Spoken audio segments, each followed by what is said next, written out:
Hi hello friends, ಎಲ್ಲರೂ ಹೇಗಿದ್ದೀರಾ friends?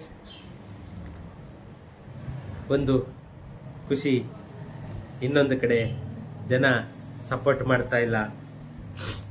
ಯಾಕಂದರೆ ಒಂದೇ ಕಾನ್ಸೆಪ್ಟ್, ಈ ಖಾತ ಅದೊಂದು ಬಿಟ್ಟರೆ ಬೇರೆ ಏನೂ ಕೇಳ್ತಾ ಇಲ್ಲ ಜನ. ಯಾಕಂದರೆ ಅಷ್ಟು ರೋಸಿ ಹೋಗಿದ್ದಾರೆ.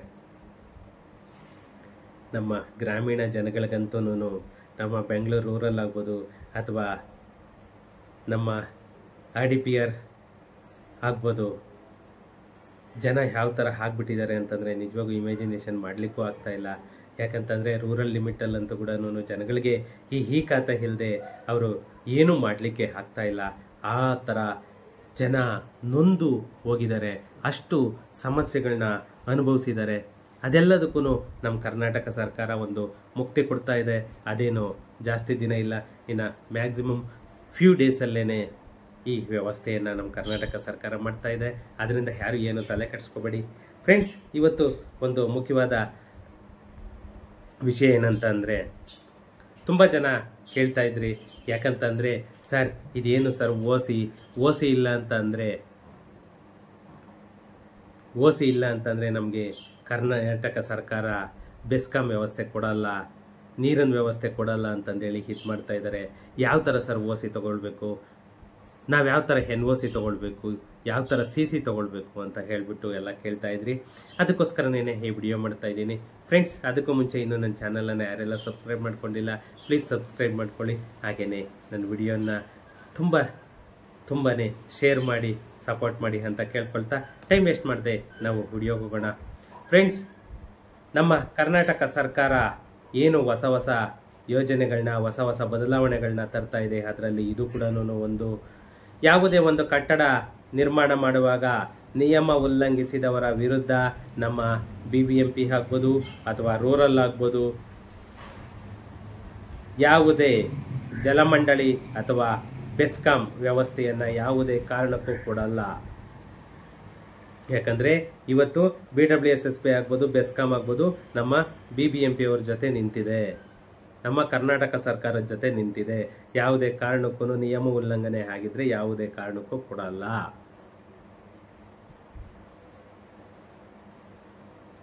ಯಾಕಂದರೆ ಇದೆಲ್ಲದಕ್ಕೂ ಮೇಜರ್ ಟ್ವಿಸ್ಟ್ ಅಂತ ಅಂದರೆ, ಲಾಸ್ಟ್ ಅಕ್ಟೋಬರ್ 22, 2024 ಏನು ನಮ್ಮ ಬಾಬುಸಾಬ್ ಪಾಳ್ಯದಲ್ಲಿ ಒಂದು ಇನ್ಸಿಡೆಂಟ್ ನಡೀತು. ಯಾಕಂದರೆ ಒಂದು ಪರ್ಮಿಷನ್ ಇಲ್ಲ, ಒಂದು ಫ್ಲೋರ್ ಪರ್ಮಿಷನ್ ತಗೊಂಡು 4 ಫ್ಲೋರ್ ಕಟ್ಟೋದು, 4 ಫ್ಲೋರ್ ತಗೊಂಡು 8 ಫ್ಲೋರ್ ಕಟ್ಟೋದು, ಆ ಥರ ಜನ ಮಾಡೇನೇನೆ ಬಾಬುಸಾಬ್ ಪಾಳ್ಯದಲ್ಲಿ ಒಂದು ಅಂಡರ್ ಕನ್ಸ್ಟ್ರಕ್ಷನ್ನಲ್ಲಿರೋ ಬಿಲ್ಡಿಂಗ್ ಬಿದ್ದೋಗಿ ಸುಮಾರು 9 ಜನರ ಸಾವಿಗೆ ಕಾರಣವಾಯಿತು. ಅದೇ ಉದ್ದೇಶದಿಂದಲೇ, ಅದೇ ಒಂದು ಇನ್ಸಿಡೆಂಟಿಂದಲೇ ನಮ್ಮ ಸರ್ಕಾರ ಈ ಬದಲಾವಣೆಗಳನ್ನೆಲ್ಲನೂ ಮಾಡಿರೋದು. ಏನಂತ ಅಂದರೆ, ಯಾವುದೇ building without approval, plan approval ಇಲ್ಲದೆ ಓಸಿ ಕೊಡಲ್ಲ. ಓಸಿ ಇದ್ದರೆ ಮಾತ್ರನೇ ನಿಮಗೆ ಪವರ್, BWSSB. ಇಲ್ಲ ಅಂತಂದರೆ ಯಾವುದೇ ಕಾರಣಕ್ಕೂ ನಿಮಗೆ ಕರೆಂಟು ಇಲ್ಲ, ನೀರು ಇಲ್ಲ. ಅದರಿಂದ ಯಾವುದೇ ಒಂದು ಮನೆ ಕಟ್ಟಬೇಕು ಅಂತಂದರೆ ನಿಮಗೆ ಎಷ್ಟು ಕಿಚನ್ ಬೇಕು, ಏನು ಬೇಕು, ಎಷ್ಟು ಫ್ಲೋರಿಗೆ ಬೇಕು ಅಂತ ಹೇಳಿಬಿಟ್ಟು ನಿಯಮಾನುಸಾರ ಬಿಲ್ಡಿಂಗನ್ನು ಕನ್ಸ್ಟ್ರಕ್ಷನ್ ಮಾಡಿ.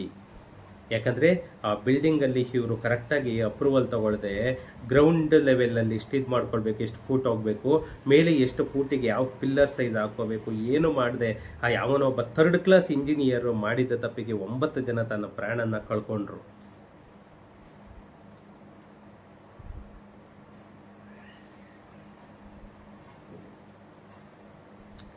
ಈ ಇನ್ಸಿಡೆಂಟ್ ನಡೆದಿದ್ದರಿಂದಲೇ ಈ ರೀತಿ ಯಾವ್ಯಾವ ಬಿಲ್ಡಿಂಗ್ ಇದೆ ಯಾವುದಕ್ಕೂ ಕೂಡ ಕರೆಂಟಿನ ವ್ಯವಸ್ಥೆ ಆಗ್ಬೋದು ಅಥವಾ ಒಳಚರಂಡಿ ವ್ಯವಸ್ಥೆ ಆಗ್ಬೋದು ಕೊಡಬಾರ್ದು ಅಂತ ಹೇಳ್ಬಿಟ್ಟು ಲೋಕಾಯುಕ್ತದವರು ಕ್ಲಿಯರ್ ಕಟ್ಟಾಗಿ ಕರ್ನಾಟಕ ಸರ್ಕಾರಕ್ಕೆ ಸೂಚಿಸಿದ್ರು. ಒಬ್ಬರಲ್ಲ ಇಬ್ಬರಲ್ಲ, ಸುಮಾರು 9 ಜನ ಬಲಿ ತಗೊಂಡಿದ್ದು. ಆ 9 ಜನನ ಯಾವಾಗ ಬಲಿ ತಗೊಂತ ಬಿಲ್ಡಿಂಗು, ಅವತ್ತು ಆದ 7 ದಿನದಲ್ಲೇ ಈ ನಿಯಮನ ತೊಗೊಂಡು ಬಂದರು. ಯಾವುದೇ ಒಂದು ಬಿಲ್ಡಿಂಗ್ ಆಗಲಿ ಏನಾದರೂ ನಿಯಮ ಉಲ್ಲಂಘನೆ ಮಾಡಿದರೆ ಶಾಶ್ವತವಾಗಿ ವಿದ್ಯುತ್ತನ್ನು ಕೊಡಬೇಡಿ ಅಂತ ಹೇಳಿಬಿಟ್ಟು ನವೆಂಬರ್ 28ನೇ ತಾರೀಕು 2024ನೇ ಇಸ್ವಿ ಸುತ್ತೋಲೆನೇ ಹೊರಡಿಸ್ಬಿಡ್ತು. ಕರ್ನಾಟಕ ಸರ್ಕಾರ ಸುತ್ತೋಲೆನೇ ಬೆಸ್ಕಾಂಗೆ ಹೊರಡಿಸ್ಬಿಟ್ಟಿದೆ. ಯಾಕಂದ್ರೆ ಮೊದಲೆಲ್ಲ ಅಂಡರ್ಸ್ಟ್ಯಾಂಡಿಂಗ್ ಅಲ್ಲಿ ಮಾಡ್ಕೋಬೋದಾಯ್ತು. ಇವಾಗ ಸರ್ಕ್ಯುಲರ್ ಇಶ್ಯೂ ಆಗಿರೋದ್ರಿಂದ ಯಾವುದೇ ಕಾರಣಕ್ಕೂ ಕೂಡ ಅದು ಮಾಡೋದಕ್ಕೆ ಬಿಡಲ್ಲ.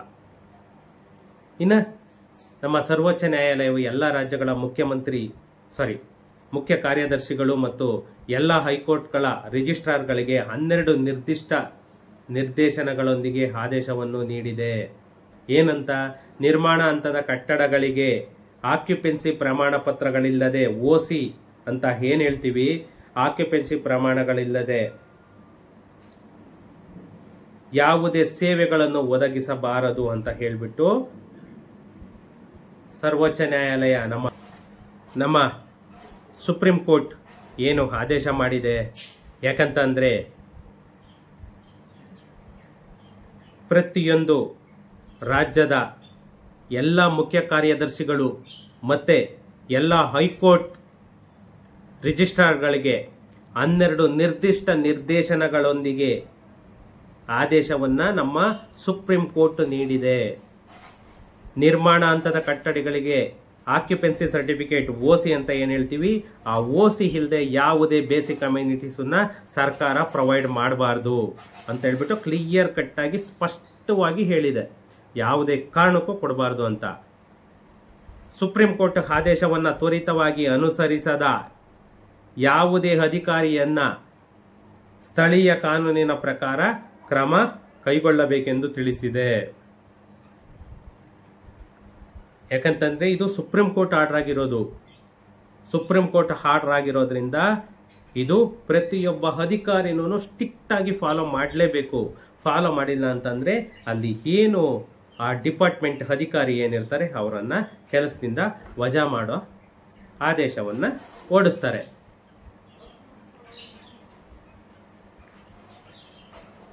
ಹಲವಾರು ಬಾರಿ ಮನವಿ ಮಾಡಿದ್ರು ಕೂಡ ಬೆಸ್ಕಾಂ ಅಂತಿಮವಾಗಿ 2025 ಏಪ್ರಿಲ್ 4 ಈ ಸುತ್ತೋಲೆಯನ್ನ ಹೊರಡಿಸಿದೆ. ನೋಡಿ, ಬೆಸ್ಕಾಂ ಇಲ್ಲಿವರೆಗೂ ಅದನ್ನ ಹಂಗೇನೇನೆ ಹೈಡ್ ಮಾಡ್ಕೊಂಡೇ ಬಂತು. ಇವಾಗ ಕೊನೆಗೆ ಇನ್ನ ಏನೂ ಮಾಡ್ಲಿಕ್ಕೆ ಆಗದೇ ಇಲ್ಲ ಅಂತ ಗೊತ್ತಾದ್ಮೇಲೆ ಏಪ್ರಿಲ್ 4ನೇ ತಾರೀಕು ಸುತ್ತೋಲೆಯನ್ನ ಹೊರಡಿಸಿದೆ. ಸೇವಾ ಸಂಪರ್ಕಕ್ಕಾಗಿ ಪ್ರಾರಂಭ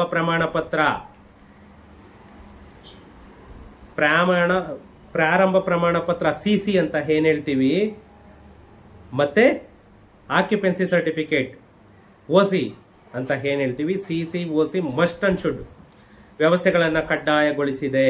ಯಾಕಂದ್ರೆ ಯಾವುದೇ ಒಂದು ಬೆಸ್ಕಾಂ ನೀವು ಸಿಸಿ ಓಸಿ ಕೊಟ್ರೆ ಮಾತ್ರನೇನೆ ನಿಮ್ಗೆ ಬೆಸ್ಕಾಂ ಆಗ್ಬೋದು ಅಥವಾ BWSSB ಆಗ್ಬೋದು ನಿಮ್ಗೆ ಅಮ್ಯುನಿಟೀಸ್ ಅನ್ನ ಪ್ರೊವೈಡ್ ಮಾಡೋದು.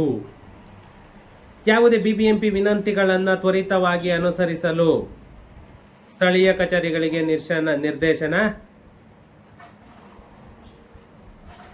ಯಾವುದೇ BBMP ಕಚೇರಿಗಳಿಗೆ ತ್ವರಿತವಾಗಿ ಅಂದ್ರೆ ಏನು ಬೆಸ್ಕಾಂ ಈ ಸುತ್ತೋಲೆಯನ್ನ ಹೊರಡಿಸಿದೆ ಅದನ್ನ ಇಮ್ಮಿಡಿಯೇಟ್ ಕಾರ್ಯರೂಪಕ್ಕೆ ತರಬೇಕು ಅಂತ ಹೇಳ್ಬಿಟ್ಟು ನಮ್ಮ ಬೆಂಗಳೂರು ಒಕ್ಕೂಟದ ಸಂಚಾಲಕ ರಾಜಗೋಪಾಲನ್ ಕೂಡ ಸ್ಟ್ರಿಕ್ಟ್ ಆಗಿ ಹೇಳಿದ್ದಾರೆ. ಇವನ್ನ ಯಾವುದೇ ಕಾರಣಕ್ಕೂ ನೀವು ಡಿಲೇ ಮಾಡಬೇಡಿ, ಅದನ್ನ ಇಮ್ಮಿಡಿಯೇಟ್ ಕಾರ್ಯರೂಪಕ್ಕೆ ತಗೊಂಡು ಬನ್ನಿ. ವಿತೌಟ್ ಸಿಸಿ ಓಸಿ ಯಾವುದೇ ಕಾರಣಕ್ಕೂ ಕೂಡ ಆ ಬಿಲ್ಡಿಂಗ್ಗೆ ಕರೆಂಟ್ ಕೊಡಬಾರ್ದು ಮತ್ತೆ ನೀರಿನ ವ್ಯವಸ್ಥೆನೂ ಕೊಡಬಾರ್ದು ಅಂತ ಹೇಳ್ಬಿಟ್ಟು. ನೀರು ಮತ್ತು ಒಳಚರಂಡಿ ಸಂಪರ್ಕ ಪಡೆಯಲು BBMP ಇಂದ ಕಡ್ಡಾಯವಾಗಿ OCCC ತರಲೇಬೇಕು ಎಂದು ಸುತ್ತೋಲೆಯನ್ನ ಹೊರಡಿಸಲಿದೆ ಎಂದು BWS ಉನ್ನತ ಅಧಿಕಾರಿಯೊಬ್ಬರು ತಿಳಿಸಿದ್ದರು. ಆದರೆ ಅದು ಆಗೋಗಿದೆ. ನಿಯಮ ಉಲ್ಲಂಘನೆ ಮತ್ತು BBMP ಕಾಯ್ದೆ 2020ಕ್ಕೆ ವಿರುದ್ಧವಾಗಿರುವ ಅನಧಿಕೃತ ಬಡಾವಣೆಗಳನ್ನು ಹೊಂದಿರುವ ಕಟ್ಟಡಗಳ ಮೇಲೆ BBMP ಸೂಕ್ತ ಕ್ರಮ ಕೈಗೊಳ್ಳಲೇಬೇಕು. ಅನೇಕ ಸಂದರ್ಭಗಳಲ್ಲಿ ಇದೇ ಆಗಿರೋದು. ಯಾಕಂತಂದ್ರೆ ಕಟ್ಟಡಕ್ಕೆ ಯಾವುದೇ ಪ್ಲಾನ್ ಮಂಜೂರಾತಿ ಇರಲ್ಲ, ಮತ್ತೆ ಒಂದು ನೋಟಿಸ್ ಅನ್ನ ಕೊಟ್ಟಿರಲ್ಲ. ಆದ್ರಿಂದ ಯಾವ ಬಿಲ್ಡಿಂಗ್ಗಳಂತವಿದೆ ಅಂತವಕ್ಕೆಲ್ಲ ನೋಟಿಸ್ ಮಾಡಿ ಯಾವುದೇ ಇದ್ರೂ ಕೂಡ ಇಮ್ಮಿಡಿಯೇಟ್ ನೀವು ಅದನ್ನ ಸುತ್ತೋಲೆ ಪ್ರಕಾರ ನೀವು ಕಾರ್ಯನ ಕೈಗೊಳ್ಳಿ, ಇಮ್ಮಿಡಿಯೇಟ್ ಅನೌನ್ಸ್ ಮಾಡಿಬಿಡಿ ಅಂತ ಹೇಳಿಬಿಟ್ಟು BBMP ಕೂಡ ಆಲ್ರೆಡಿ ಇದು ಮಾಡಿದ್ರೆ. ಯಾಕಂದ್ರೆ ಪ್ರತಿಯೊಂದು ನಿಮ್ಗೆ CCOC ಸಿಗ್ಬೇಕಂದ್ರೆ BBMP ಇಂದಲೇ ಕೊಡಬೇಕು. ಆ BBMP ಇಂದಲೇ ತಗೊಂಡೇನೆ ನೀವು ಅಲ್ಲಿ ಬೆಸ್ಕಾಮ್ ಕೊಟ್ಟರೆ ಮಾತ್ರ, BWSS ಬುಕ್ ಕೊಟ್ಟರೆ ಮಾತ್ರನೇ ನಿಮಗೆ ಫೆಸಿಲಿಟಿ ಸಿಗೋದು.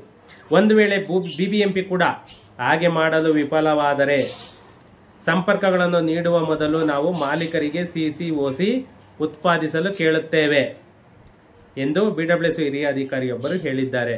ಯಾಕಂದ್ರೆ ಫಸ್ಟ್ ಹೋಗಿ ನೀವು BWSSBಗೆ ಅಥವಾ ಇದು ಬೆಸ್ಕಾಮ್ ಫೆಸಿಲಿಟಿ ಬೇಕು ಅಂದ್ರೆ ನೀವು BBMPಗೆ ಹೋಗಿ ರಿಕ್ವೆಸ್ಟ್ ಲೆಟರ್ ಅನ್ನ ಕೊಡಬೇಕು. BBMP ಏನಾದ್ರೂ ಕೊಡೋದಕ್ಕೆ ಏನಾದ್ರೂ ನಿಮ್ಮ ಹತ್ರ ಹಿಂದೇಟ್ ಹಾಕಿ ಇದ್ ಮಾಡಿದ್ರೆ ಆಮೇಲೆ ನೆಕ್ಸ್ಟ್ ಬೆಸ್ಕಾಮ್ BWSSBನೇ ಅದನ್ನ ತಲೆ ಕೆಡಿಸ್ಕೊಳ್ಳುತ್ತೆ.